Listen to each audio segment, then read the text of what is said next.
जनालाई म विपिन कुमार आचार्य, राष्ट्रिय स्वतन्त्र पार्टीको सहमहामन्त्री। अहिले समग्र पार्टी संरचना उम्मेद्वार छनौट रूपरेखा अन्तर्गतको समानुपातिक निर्वाचन प्रणालीका लागि उम्मेद्वार छान्ने प्रक्रियामा व्यस्त छ। आज पौष 11 गतेसम्म हामीले लिडरशिप एकाडेमी र पोलिटिकल प्रोक्सिमिटी मापन गर्नका लागि केही कम्पोनेन्टहरुमा काम गरिरहेका छौं। भोलि पौष 12 गते बिहान 7 बजेदेखि पर्सि पौष 13 गते 7 बजेसम्म प्रारम्भिक निर्वाचन सुरु हुँदैछ। धेरै जना साथीहरूले यो प्रारम्भिक निर्वाचन कसरी गर्ने, कति जनालाई भोट हाल्ने, यसको टेक्निकल कुराहरू के हो भनेर सोधि पनि राख्नु भएको कारणले यो भिडियो बनाएर प्रेषित गर्न जरुरी ठानेका छौं। धेरै जना साथीहरूलाई के पनि लाग्न सक्छ भने यो भिडियो अलि छिटो आइदिएको भए हुन्थ्यो भन्ने पनि लाग्न सक्छ। तर साथीहरूले के पनि बुझिदिनु पर्छ भने निर्वाचन आयोगले केही क्लस्टरको कम्पोजिसनमा चाहिँ अन्तिम निर्णय केही दिन अगाडि मात्र गरेका कारणले हामीलाई यो समयभन्दा अगाडि त्यो भिडियो बनाउन सम्भव पनि थिएन। सो प्रारम्भिक निर्वाचनमा सहभागी हुने उम्मेद्वार साथीहरू, पार्टीको नेतृत्व पंक्तिका साथीहरू र राष्ट्रिय स्वतन्त्र पार्टीको प्रारम्भिक निर्वाचनमा सहभागी हुन योग्यता पुगेका नेपालभित्र र नेपाल बाहिरका पार्टी सदस्य साथीहरूले यो भिडियोलाई एकदमै ध्यान दिएर हेर्नुहोला र यो भिडियोलाई सम्भव भएसम्म धेरै मास शेयर गरेर प्रारम्भिक निर्वाचन कसरी गरिन्छ भन्ने कुराको इन्फर्मेसन पास अन पनि गरिदिनु होला। एकदमै ध्यान दिएर सुन्न अनुरोध गर्दछु र यो प्रारम्भिक निर्वाचनमा एकदमै उत्साहपूर्वक सहभागिताका लागि म सबैजनासँग पार्टी सहमहामन्त्रीका रूपमा अपिल पनि गर्दछु। पहिलो कुरा, भोट केबाट हाल्ने? तपाईहरु सबैजनालाई थाहा छ, राष्ट्रिय स्वतन्त्र पार्टीले स्थापना कालदेखि नै डिजिटल डेमोक्रेसीको अवधारणा ल्याएको छ। सो भोलि बिहान 7 बजेदेखि पर्सि साँझ 7 बजेसम्म हुने प्रारम्भिक निर्वाचन राष्ट्रिय स्वतन्त्र पार्टीको आधिकारिक मोबाइल एपबाट प्रारम्भिक निर्वाचनमा सहभागी हुन सकिन्छ। पार्टी सदस्य बनेका सबैजना साथीहरूको मोबाइलमा राष्ट्रिय स्वतन्त्र पार्टीको मोबाइल एप पक्कै पनि छ। यदि कुनै कारणवश तपाईहरुले त्यो मोबाइल एप डिलिट गर्नुभएको छ भने पनि प्ले स्टोर र आइओएस मा गएर तपाईले राष्ट्रिय स्वतन्त्र पार्टीको मोबाइल एप डाउनलोड गर्नुहोला। डाउनलोड गरिसकेपछि आफ्नो युजर नेम र पासवर्डले राष्ट्रिय स्वतन्त्र पार्टीको मोबाइल एपमा लगइन गर्नुहोला। यदि कुनै कारणवश तपाईले आफ्नो पासवर्ड बिर्सिनु भएको छ भने पनि त्यहाँ रिसेट गर्ने अप्सनमा गएर आफ्नो पासवर्ड मार्क गर्नुहोला र त्यसपछि पासवर्ड लिइसकेपछि पासवर्ड हालेर तपाईले के गर्नु होला त लगइन गरेर मोबाइल एपमा जानु होला। मोबाइल एपमा गइसकेपछि तपाईले यो यहाँनिर एउटा साइडमा स्क्रिन पनि आउँछ र स्क्रिनमा तपाईले जे देख्नु भएको छ होम पेजमा चाहिँ भोट हाल्ने एउटा अप्सन छ। त्यो भोट हाल्ने अप्सनमा तपाईले क्लिक गर्नु होला। त्यो भोट हाल्ने अप्सनमा क्लिक गरिसकेपछि सिस्टमले तपाईलाई ओटीपी माग्छ। ओटीपी नेपालभित्र रहने साथीहरूको हातमा मात्र होइन, संसारभर रहनुभएका साथीहरूको मोबाइल एपमा पनि आउँछ। इन्टरनेशनल नम्बरमा पनि ओटीपी आउने भएकाले साथीहरूले आफ्नो मोबाइल नम्बरमा आउने ओटीपी चेक गर्नु होला। त्यो ओटीपी कुन नम्बरमा आउँछ भन्ने कुरा जान्न एकदमै जरुरी छ। हजुरले पार्टी सदस्यता जुन नम्बरबाट बनाउनु भयो त्यही नम्बरमा ओटीपी आउने भएका कारणले यदि कोही साथीहरूको नम्बर परिवर्तन भएको छ, तपाईले नयाँ नम्बर लिनु भएको छ भने त्यो नम्बर चेन्ज गर्ने कुराहरू पनि पार्टीको संगठनात्मक संरचनासँग चाहिँ कोअर्डिनेट गरिदिनु होला। सो जब तपाईले यो स्क्रिनमा ओटीपी हाल्नुहुन्छ, ओटीपी हालिसकेपछि तपाईले त्यो सिस्टमले तपाईलाई चाहिँ भोटिङ ड्याशबोर्डमा लैजान्छ। भोटिङ ड्याशबोर्डमा त्यहाँ तपाईले 6 वटा क्लस्टरमा आदिवासी जनजाति, खसार्य, दलित, मुस्लिम, थारू र मधेसी क्लस्टरमा प्रदेश सहितका तपाईहरुले उम्मेदवार साथीहरूको नाम, उहाँहरूको क्लस्टर, उहाँहरूको ठेगाना र उहाँहरू किन मत माग्दै हुनुहुन्छ भन्ने कुराहरूको सर्ट बायो सहितको तपाईले इन्फर्मेसन देख्न सक्नुहुन्छ। भोट हाल्ने सबैजना साथीहरूले, मतदान गर्ने सबैजना साथीहरूले के आग्रह छ भने भोट हाल्नु अघि त्यहाँ भएका व्यक्तिहरूको बायो, त्यहाँ भएका व्यक्तिहरूको इन्फर्मेसन मजाले पढिदिनु होला। त्यो गर्नुभयो भने तपाईलाई सही व्यक्ति छान्नका लागि पनि सहज हुनेछ। अब यो निर्वाचन प्रक्रिया, पार्टीको यो प्रारम्भिक निर्वाचन प्रक्रियामा कति जनालाई भोट हाल्न पाइन्छ त? धेरै जना साथीहरूलाई कति जनालाई भोट हाल्ने हो भनेर भन्नुभएको छ। तपाईहरु सबैजनालाई थाहा छ, हामी अहिले समानुपातिक निर्वाचन प्रणाली अन्तर्गत प्रारम्भिक निर्वाचन गरिरहेका छौं।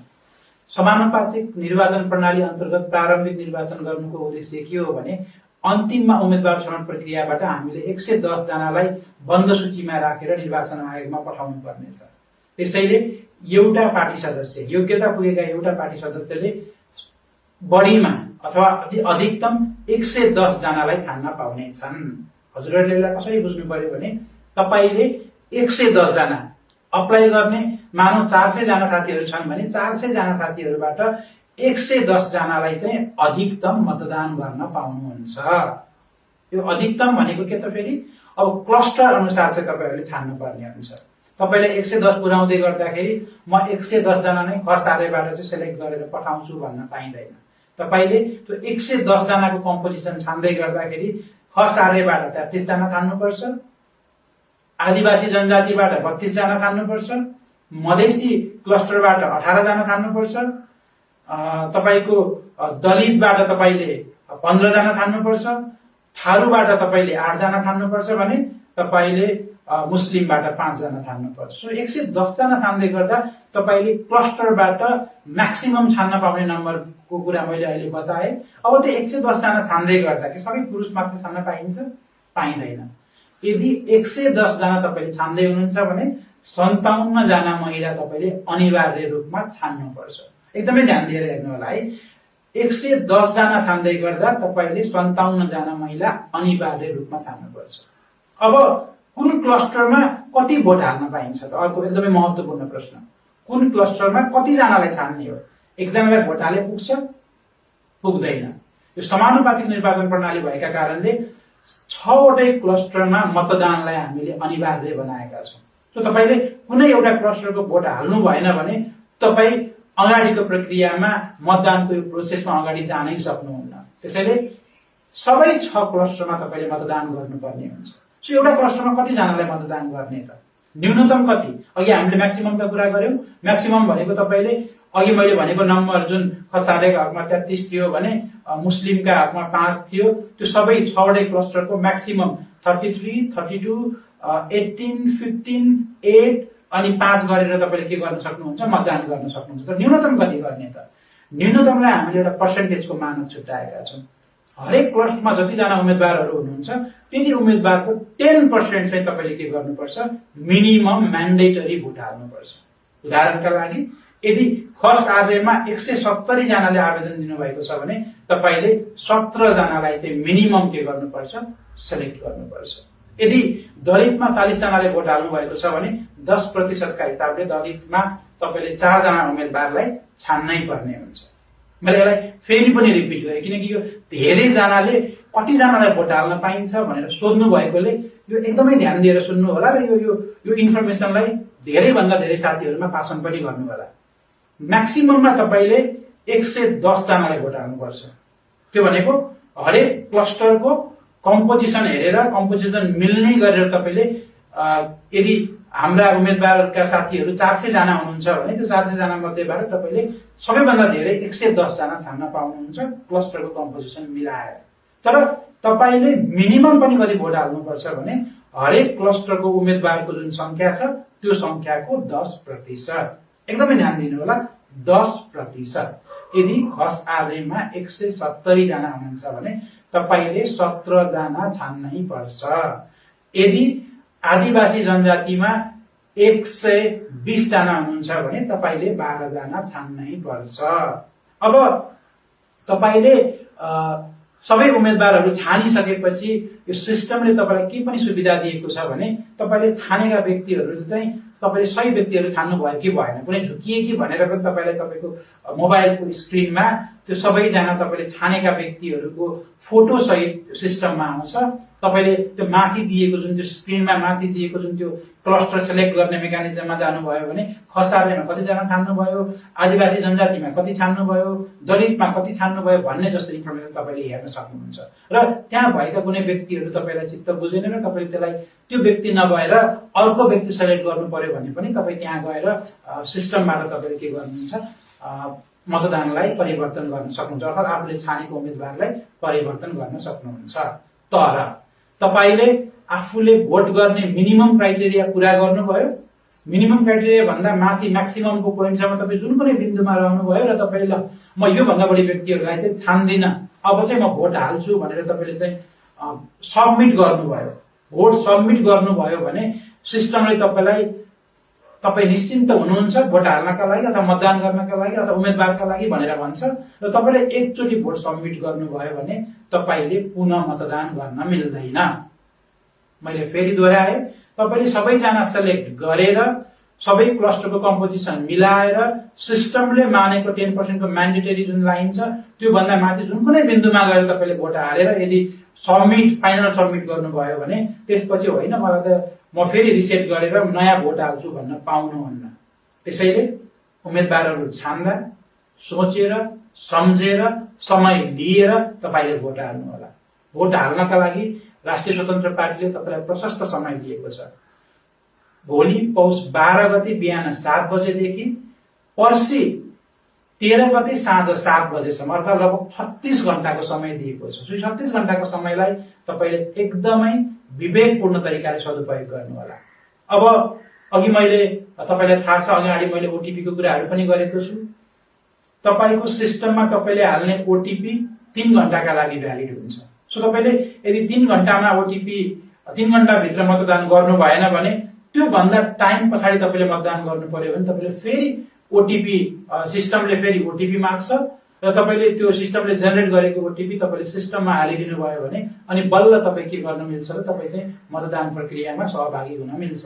त्यसैले तपाईँले 2-4 सेलेक्ट गर्नुभयो अनि तपाईँ चाहिँ होइन अल्छी लाग्यो भनेर तपाईँ त्यो मोबाइल किल गरेर मोबाइलको के अरे त्यो एप बन्द गरेर तपाईँ अरू एपहरू चलाउन थाल्नुभयो भने चाहिँ तपाईँले सेलेक्ट गरेका सबै उम्मेदवारहरूको डाटा चाहिँ सिस्टमबाट उड्छ। त्यसैले या त तपाईँले सेलेक्ट गर्दै गर्दाखेरि तपाईँले मोबाइल अथवा राष्ट्रिय स्वतन्त्र पार्टीको एप बन्द गर्नु भएन या त मतदान गरेर तपाईँले बल्ल प्रक्रियाबाट बाहिर आउनु पर्यो। सो मैले धेरै कुराहरू बताए जस्तो लाग्छ। म त्यसलाई अब समराइज पनि गर्छु। पहिलो कुरा, प्रारम्भिक निर्वाचनको समय पौष 12 गते बिहान 7 बजेदेखि पौष 13 गते साँझ 7 बजेसम्म मतदान गर्नका लागि राष्ट्रिय स्वतन्त्र पार्टीको मोबाइल एपमा गएर युजर नेम र पासवर्डले आफ्नो प्रोफाइल लगइन गरिसकेपछि जुन पार्टी सदस्य बनाउनका लागि जुन मोबाइल नम्बरको प्रयोग गर्नुभएको छ त्यही मोबाइल नम्बरमा तपाईँको त्यो ओटिपी आउँछ र त्यो ओटिपी तपाईँले इन्ट्री गरेपछि तपाईँ भोटिङको ड्यासबोर्डमा जानुहुन्छ र आफूलाई मन परेको उम्मेदवारहरू तपाईँहरूले छान्नुहुन्छ। राष्ट्रिय स्वतन्त्र पार्टीको प्रारम्भिक निर्वाचन देशलाई डिजिटल इलेक्सनतर्फ लैजाने हाम्रो एकदमै ठूलो प्रयास हो जस्तो पनि लाग्छ। टेक्निकल यात्रा भनेको जहिले पनि कस्तो हुन्छ भने यसमा ग्लिचेस जहिले पनि आउँछ। आज संसार हल्लाएको फेसबुक र एक्समा पनि कहिलेकाहीँ बगहरू आइराखेको हुन्छ, टेक्निकल ग्लिचेसहरू पनि आइराखेको हुन्छ। हामी राष्ट्रिय स्वतन्त्र पार्टीको प्राइमेरी इलेक्सन गर्दै गर्दा हाम्रो सिस्टम 100% टेक्निकल ग्लिचेस आउँदैन भन्ने दावा हामी कहिले पनि गर्न सक्दैनौँ, किन टेक्नोलोजीका कुराहरू कहाँबाट कसरी के समस्या आउँछन् भन्ने कुरा कसैलाई पनि थाहा हुँदैन। तर त्यसको न्यायिक निरूपण गर्ने बाटो पार्टीले जहिले पनि राखेको छ। त्यसैका लागि पार्टीले अडिट समिति पनि बनाएको छ। एकदमै महत्त्वपूर्ण कुरा हो र यो सिस्टमले सम्भव भएसम्म टेक्निकल ग्लिचेसहरू यो सिस्टममा नआओस् भनेर यसलाई एउटा लार्ज स्केलमा टेस्ट गर्नका लागि आज राति 7 बजे पार्टीले मक इलेक्सन कन्डक्ट गर्दैछ। आज राति 7 बजेदेखि 10 बजेसम्म राष्ट्रिय स्वतन्त्र पार्टीको मोबाइल एपबाट हामी मक इलेक्सन गर्दैछौँ। त्यो मक इलेक्सनमा चाहिँ निर्वाचन प्रक्रियामा सहभागी भएका व्यक्तिहरूको इन्फर्मेसन नभई र्यान्डम मान्छेहरूको नामहरू राखिएर हामी एउटा मक इलेक्सन गर्दैछौँ। त्यसैले भोट कसरी गर्ने भन्ने कुराको चाहिँ जेन्युन ट्रायल गर्नका लागि संसारभर रहेका पार्टी सदस्यहरू आज साँझ 7 बजेदेखि 10 बजे राष्ट्रिय स्वतन्त्र पार्टीको मोबाइल एप खोलेर त्यो मक इलेक्सनमा सहभागी भइदिनु होला। त्यसले तपाईहरूले केही खालका टेक्निकल ग्लिचेसहरू महसुस गर्नुभयो, तपाईलाई कुनै खालको समस्या आयो, तपाईको मोबाइलमा ओटिपी कुनै कारणवश आयो कि आएन अथवा अन्य नयाँ समस्याहरू केही छन् भने त्यो समस्याहरू हेरेर त्यसलाई निरूपण गर्नका लागि पार्टी र पार्टीको टेक्निकल टिमलाई सहज पनि हुने भएकाले म सम्पूर्ण पार्टी सदस्यहरूलाई आज राति 7 बजेदेखि 10 बजे हुने राष्ट्रिय स्वतन्त्र पार्टीको प्राइमेरी मक इलेक्सनमा सहभागी हुनका लागि पनि हार्दिक अनुरोध गर्दछु। जाँदा जाँदै राष्ट्रिय स्वतन्त्र पार्टीको सहमहामन्त्रीका तर्फबाट नेपालभित्र र नेपाल बाहिर रहनुभएका सम्पूर्ण पार्टी सदस्यहरूलाई पार्टीको प्रारम्भिक निर्वाचनमा सहभागी भएर आन्तरिक लोकतन्त्र सुदृढ गर्ने हाम्रो यात्रामा होस्टेमा हैसे गरिदिनु हुन हार्दिक अनुरोध गर्दछु। तपाईको दिन सुखमय होस्। जय गान्धी।